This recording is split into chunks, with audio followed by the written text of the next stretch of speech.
சாய் பக்தர்களுக்கு என் அன்பு வணக்கங்கள். ஓம் சாய்ராம்.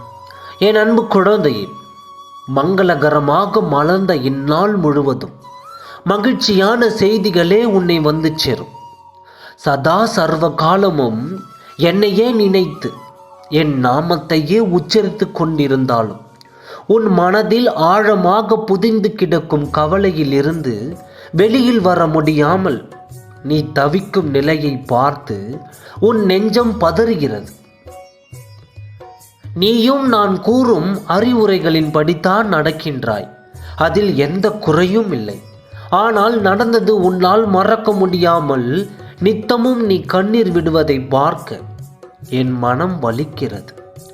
நடக்கக்கூடாதது எல்லாம் நடந்துவிட்டது. துன்பங்களை எல்லாம் சந்தித்தும் விட்டாய்.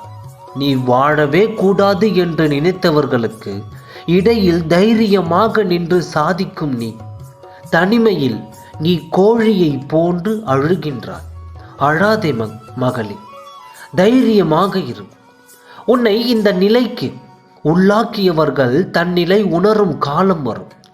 நீ இழந்ததை எல்லாம் வேறு வடிவில் உன்னை வந்தடைய அப்பா நான் வழிவகை செய்வேன்.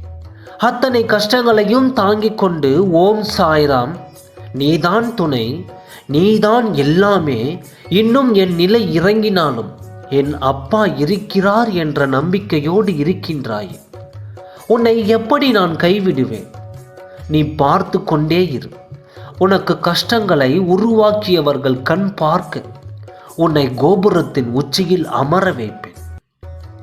இன்னும் 24 மணி நேரத்திற்குள் என் பிள்ளைக்கு நல்லது நடக்கும். பார்த்து கொண்டே இரு.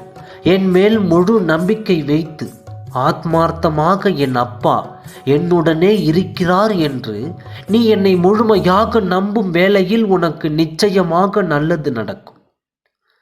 உன் குழந்தைகளால் உன்னை மேன்மை அடைய செய்கின்றேன்.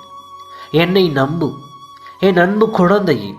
உன் உடலை வருத்தி உபவாசம் இருந்து என்னிடம் வேண்டுகோள் வைத்து கொண்டிருக்கின்றாய். எப்படியும் உன் வேண்டுதலை நான் நிறைவேற்றி விடுவேன் என்ற நம்பிக்கை உன்னுள் வலுப்பெற்றது. உன் நம்பிக்கையும் வேண்டுதலும் ஒரு நாளும் வீண் போகாது. நிச்சயம் எல்லாவற்றையும் நிறைவேற்றி முடிப்பேன். உனக்கு எத்தனை தொல்லைகள், அதாவது மத்தளம் கூட 2 பக்கம்தான் இடிபடுகின்றது. ஆனால் உனக்கோ திரும்பும் திசையெல்லாம் துன்பத்தின் இடிகள். எத்தனை நாட்களுக்குத்தான் நான் வேடிக்கை பார்ப்பேன்?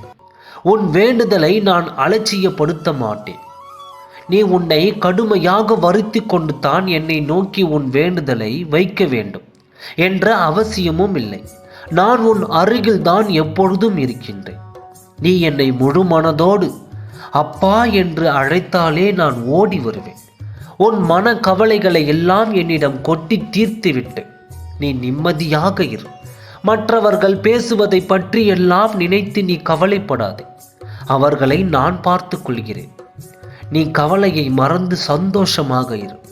உன் மகிழ்ச்சிக்கான கால நெருங்கி கொண்டே இருக்கிறது. உன்னை தேடி ஒரு நற்செய்தி வரப்போகிறது. அதற்காக காத்திரு குழந்தையே. நான் சொல்கிறேன் அல்லவா, அனைத்தும் நன்மையில் முடியும். நீ எதற்கும் கவலைப்படாதே. சாயப்பா இருக்க பயமே. ஓம் சாய்ராம். நன்றி.